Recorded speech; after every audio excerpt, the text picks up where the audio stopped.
Hoy vamos a meternos de lleno en el que es probablemente el nuevo movimiento religioso de mayor crecimiento en toda América, el culto a la Santa Muerte. Uf, un tema fascinante y lleno de controversia. Totalmente. Por décadas fue algo secreto, casi de nicho, pero en 2001 algo pasa. Sale a la luz y bueno, su expansión ha sido imparable desde entonces. Explotó, literalmente. Exacto. Y para entender este fenómeno, hoy vamos a analizar varias fuentes, desde investigaciones antropológicas hasta estudios etnográficos.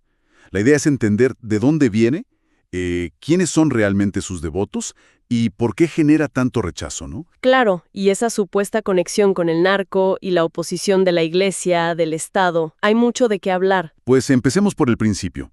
Una de las fuentes dice que la primera referencia, digamos, académica es de los años 60, del libro Los hijos de Sánchez. Tan reciente es. Es la primera referencia etnográfica. Sí, pero ojo, describe una práctica que ya existía. O sea, no la inventó el libro. Para nada. Era una devoción privada, muy oculta.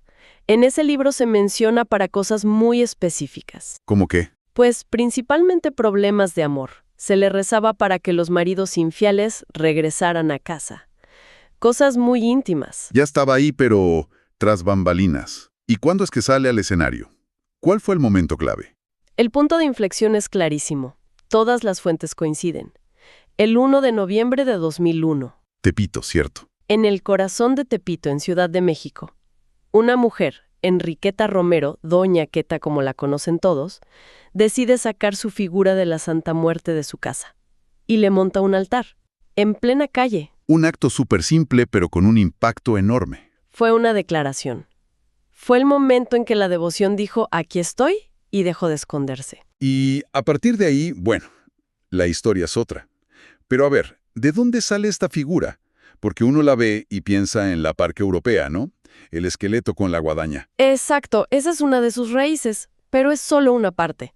Lo fascinante aquí es el sincretismo. Es una fusión. Una mezcla de muchas cosas. Muchísimas. Por un lado, sí, tienes a la parca medieval que llegó con los españoles, la imagen de la peste negra. Pero esa imagen aquí en México se topó con otra cosa, con creencias mucho más antiguas. ¿Te refieres a lo prehispánico? Justamente. Hay ecos muy claros de Mictlantecutli y Mictecacihuatl, los dioses aztecas del Mictlán. Los señores del inframundo. Y también de Apuc, el dios maya. La idea de la muerte no como un final, sino como parte de un ciclo. Eso ya estaba aquí. El Día de Muertos es la mejor prueba. La Santa Muerte se alimenta de esa familiaridad que tenemos con la muerte. Ok, entonces tenemos lo prehispánico y lo europeo. ¿Qué más hay en la mezcla? Hay una influencia muy fuerte del catolicismo popular. Y esto es clave para entender por qué pega tanto. ¿A qué te refieres? En Guatemala y Chiapas, por ejemplo, está la figura de San Pascualito Rey, un santo popular, no oficial, que es básicamente un esqueleto con una corona. Ah, mira, no lo conocía. Y además, fíjate cómo le hablan los devotos. Le dicen la niña blanca, la flaquita, la virgencita. La tratan con una cercanía que normalmente se le da a la Virgen. Es una protectora, muy parecida en su función, digamos, a la Virgen de Guadalupe. Hablemos de esos devotos. Creo que aquí está el mayor malentendido. La imagen que nos venden es que es un culto de criminales, de narcos. Uf, sí. ¿Qué tan cierto es eso, según las fuentes? Es que ese estereotipo es increíblemente reduccionista. Es lo primero que los antropólogos intentan aclarar. A ver, hay gente del crimen que la venera, sí. Pero no son los únicos. Para nada. Creer eso es ignorar a la gran mayoría. Los estudios etnográficos te pintan un cuadro totalmente distinto. Son amas de casa, taxistas, comerciantes, familias enteras. Gente común y corriente. ¿Y qué tienen en común todas estas personas? Digo, son muy diferentes. ¿Qué los une a una figura que, a primera vista, pues intimida? Lo que suelen tener en común es un sentimiento de vulnerabilidad o de estar al margen. Por eso es tan popular, por ejemplo, en la comunidad LGBTQ+. Ah, eso es interesante. Hay un estudio que habla de Arely González, una líder transgénero en Queens, Nueva York. Organiza una fiesta anual enorme. Ella encontró en la Santa Muerte una protectora que no la juzga. que la acepta como es. Exacto. Y lo mismo pasa en las cárceles, que fueron un semillero del culto mucho antes de que fuera público. O con policías, traileros, gente que vive con la muerte de cerca todos los días. Entiendo. Es una devoción para los que sienten que las instituciones, digamos, tradicionales, no los ven, no los protegen. Leí el caso de una devota, Carla. Su historia me pareció el ejemplo perfecto de cómo funciona esto. El caso de Carla es muy, muy ilustrativo. Ella se define como católica, pero en su cabeza hay una jerarquía. ¿Cómo? Arriba de todo está Dios, luego la Virgen de Guadalupe, y en un tercer nivel, junto a otros santos, pone a la Santa Muerte. No hay conflicto. Se complementan. Exacto, le pide a cada quien lo suyo. A la Santa Muerte le pide cosas más terrenales, más urgentes, cosas que quizá no le pediría a la Virgen. Esa flexibilidad parece ser la clave entonces. No te pide que dejes de creer en lo otro. Justamente, no exige exclusividad. Otro caso que lo prueba es el de Carlos, que conoció el culto en prisión. Al salir, poco a poco convenció a su familia, que era muy católica, de unirse. ¿Y lo logró? Sí, ahora van a misa los domingos y también van a los rosarios de la Santa Muerte. Una cosa no quita la otra. Llenan vacíos que las religiones más estructuradas a veces dejan. Me fascina esa parte práctica. Para toda esta gente, ¿cómo se ve la devoción en el día a día? ¿Cómo es un ritual? Es una fe muy tangible, muy material. El centro de todo es el altar. Puede ser uno gigante en la calle, como el de Doña Queta, o uno chiquito en una esquina de tu casa. Y la comunicación es a través de las ofrendas. Todo tiene un porqué. Las veladoras de colores. Sí, la roja para el amor, la dorada para el dinero. Eso es. La blanca para purificar, la negra para protección fuerte. Cada color es una petición. He visto fotos de los altares y las ofrendas son de todo tipo. No son solo flores.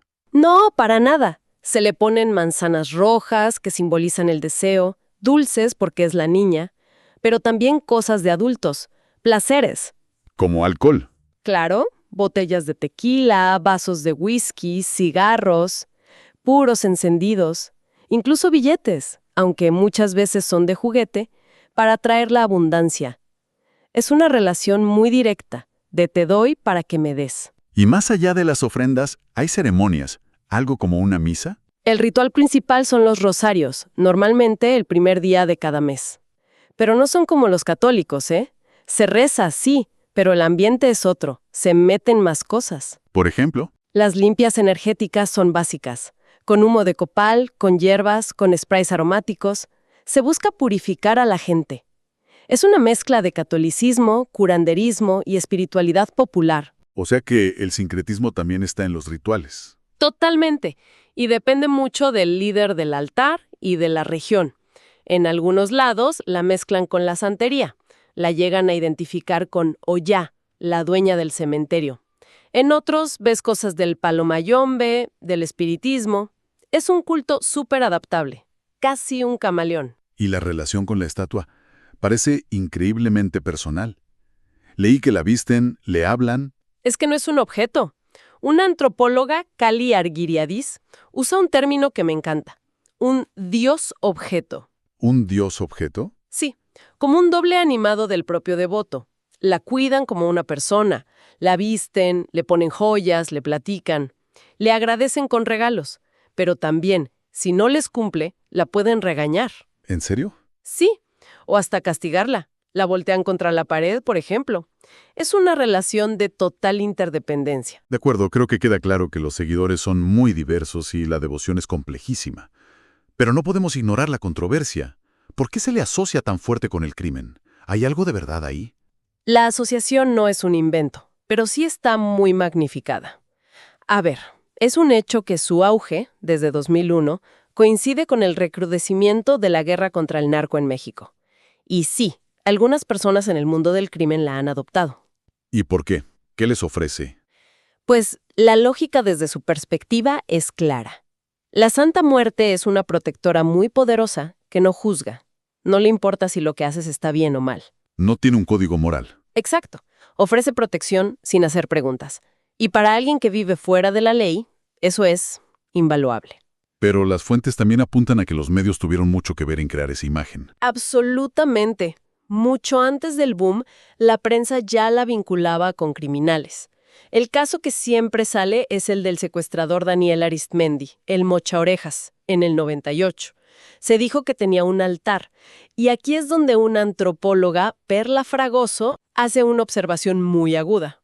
A ver, ¿cuál? Ella habla de un doble estándar en los medios.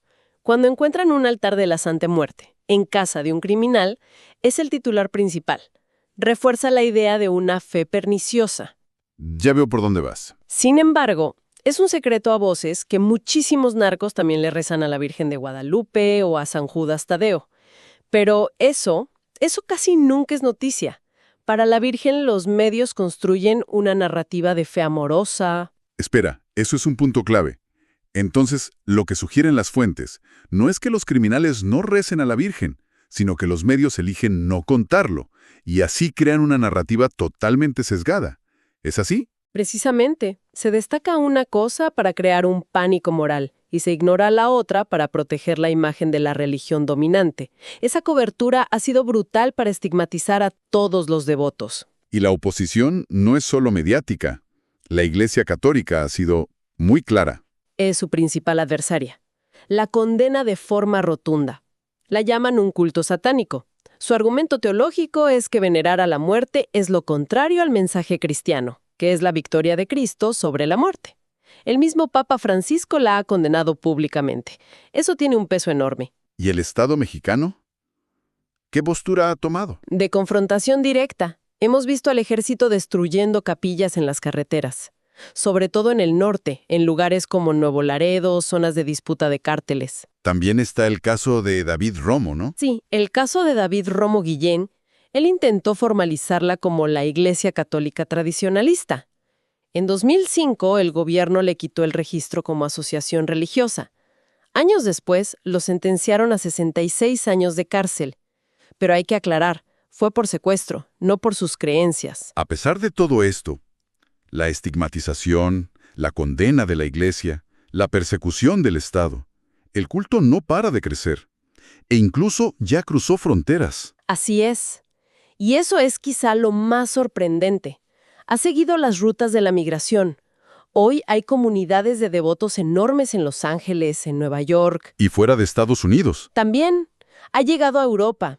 Hay reportes de grupos pequeños en lugares tan lejanos como Japón o Australia. Y al viajar, el culto cambia, se transforma. Se adapta. Dialoga con lo que encuentra. Hay un caso fascinante en Argentina que mencionan las fuentes. Ah, ¿sí? Allá tienen desde hace mucho una figura parecida, pero distinta. San la Muerte. Lo interesante es que ahora, por las redes sociales, la iconografía de la Santa Muerte mexicana, que es más elaborada, más vistosa, está influyendo en cómo los argentinos representan a su propio santo. O sea que estamos viendo una hibridación cultural en tiempo real, por Facebook e Instagram. Justamente. Entonces, si juntamos todas las piezas, lo que tenemos es una figura increíblemente compleja. Nace de una mezcla de lo prehispánico y lo católico, atrae a gente que rompe todos los estereotipos y parece que crece justo en los márgenes, donde la religión oficial y el Estado no llegan. Creo que diste en el clavo. Si lo ves sociológicamente, la clave de su éxito es su flexibilidad. Funciona con una lógica de mercado muy actual. ¿De mercado? Sí. Donde las grandes religiones se perciben como lentas o dogmáticas, la Santa Muerte ofrece, por así decirlo, bienes espirituales a la medida. Responde a necesidades concretas, urgentes, a veces moralmente ambiguas. Y no te pide a cambio exclusividad ni un código de conducta estricto. Y eso nos deja con una pregunta final, para reflexionar. En un mundo donde tanta gente se siente abandonada o juzgada por las instituciones, ¿qué nos dice el auge de una figura como la Santa Muerte sobre la búsqueda humana de protección? Una protección que al parecer muchos necesitan que sea inmediata, personal y sobre todo libre de juicios.